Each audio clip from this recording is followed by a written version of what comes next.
আপনি কুরবানি করছেন, আপনি যদি মনে করেন এই কুরবানির গোশ সবগুলোই আমি খাবো, কাউকে দেব না, সমস্যা আছে? কথা হয় না।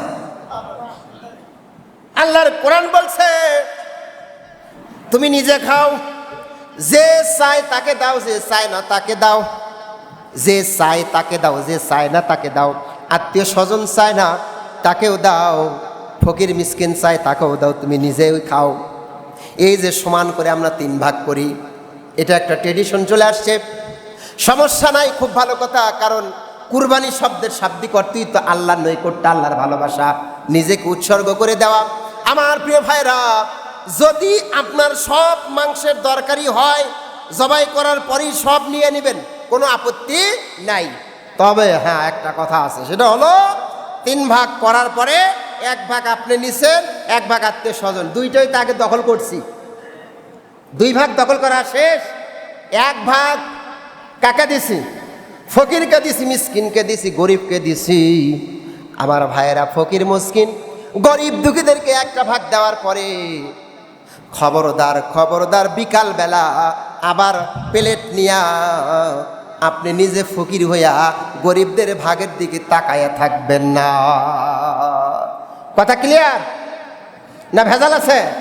লাউড অ্যান্ড ক্লিয়ার, পরিষ্কার কথা। গরিবদের ভাগটা দেওয়ার পরে দিছেনই তো আপনি একজন ভাগ, আবার সেই গরিব সেজে বিকালবেলা ভাগ নিবেন না। যদি একান্তই আপনার প্রয়োজন হয়, নেওয়াই লাগবে, দেওয়ার দরকার নেই, প্রথম চান্সই আপনি সব নিয়ে নেন, কোনো পাপ হবে? দেওয়ার পরে আবার গরিব ফিরে সাজবেন, সেখানে পাপ আছে, সেখানে পাপ আছে। আল্লাহ রাসূল বলছেন এভাবে যে নিজে বমন করার পরে ওই বমনটা আবার নিজেই চাটে খাওয়া, এরকম গরিব দুঃখীদের ভাগ দেওয়ার পরে সেই ভাগে ভাগ বসানো, যেমন বমন করে বমনটা চেটে খাওয়া।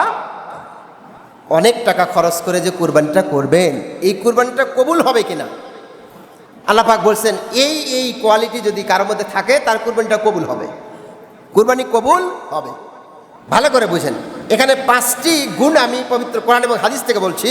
এই 5টি কোয়ালিটি যদি কারো মাধ্যমে থাকে, কোনো কুরবানি দাতার মাধ্যমে থাকে, আল্লাহ ওয়াদা করেছেন যে তার কুরবানি 100% কবুল হবেই হবে। 1 নাম্বার যেটা, সেটা হলো নিয়ত। 1 নাম্বার কি বলেন তো? নিয়ত। আপনার নিয়ত যদি আল্লাহ সন্তুষ্টির জন্য হয়, ওই কুরবানি কবুল হবেই হবে। আর যদি আপনার নিয়ত হয় শক্তিপুরের মধ্যে আমার চাইতে বড় কুরবানি কেউ দেয় নাই, অনেকেই কুরবানি দিয়েছে 1 লক্ষ টাকা, কেউ দিয়েছে 50, কেউ দিয়েছে 20, কেউ দিয়েছে 10, আমি কুরবানি দিচ্ছি 2 লক্ষ 3 লক্ষ টাকা, আমার চাইতে বড় কুরবানি দেওয়া কেউ নাই, এমন যদি ফিকির অহংকার নিয়ে যদি কেউ কুরবানি করে, ওর কুরবানি আল্লাহর দরবারে কবুল হবে না। এজন্য কুরবানি দেওয়ার সর্বপ্রথম আপনাকে যেটা খেয়াল রাখতে হবে, সেটা হলো অবশ্যই আপনার নিয়তটা একমাত্র আল্লাহর জন্য করতে হবে। দুনিয়ার কোনো মানুষকে দেখানোর জন্য এই নিয়ত করা যাবে। 2 নাম্বার, ভাগে যখন কুরবানি আপনি দিচ্ছেন,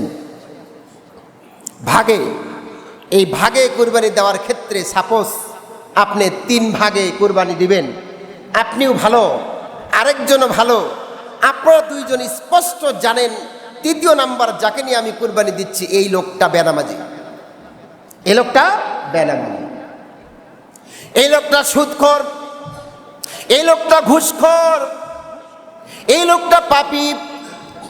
এমন পাপী, সুদখোর, ঘুষখোর, বেনামাজি লোককে যদি আপনার কোরবানির মধ্যে ভাগ দিয়ে কোরবানি দেন, আল্লাহর কসম সেই কোরবানি কবুল হবে না।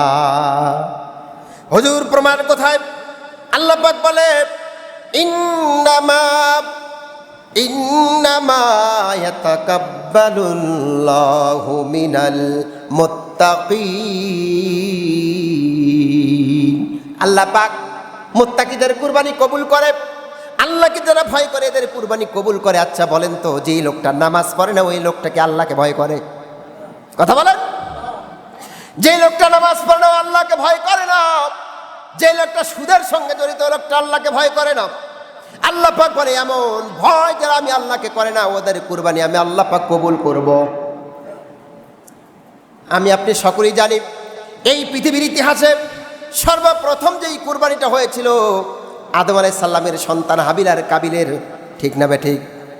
হাবিলও কুরবানি দিল, কাবিলও কুরবানি দিল, দুইজনই কুরবানি দিল। কুরবানি দুইটাই কবুল হয়েছে,